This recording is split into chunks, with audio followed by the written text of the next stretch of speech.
I think that if you're talking about the parable of the sheep and the goats, if you really are, then that's where I get into my discussion. There is one for the sheep and the goats. The one for the sheep and the goats sounds like this. These people keep getting pushed out into the street just to get hit by cars. They're not supposed to be sitting at the supermarket. So the next thing you know, they're not sitting at the supermarket anymore.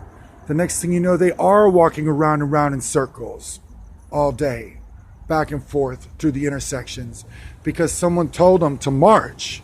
Someone marched them back out into the street like that. And so who's to blame when the homeless people end up in their wheelchairs at the Burger King, pushing their wheelchair up at the Burger King? And then you could sit there and talk about how to be somebody that loves this person. And so there's this thing about the cars, okay? And there's the fact that there's way too many backyards. There's not supposed to be one single homeless person that sleeps on the sidewalk area. There's not supposed to be one. We have way too many resources for this kind of a problem to be really going on.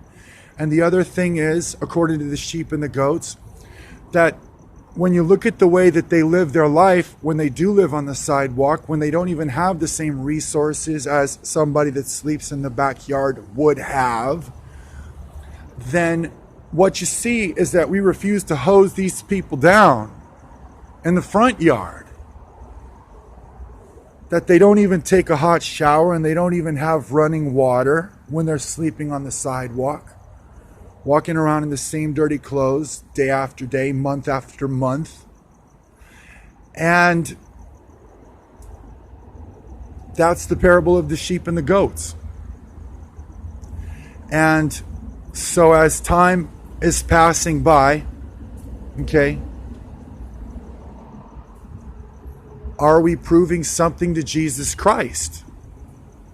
Is what you might prefer to say. Are we proving anything to Jesus Christ?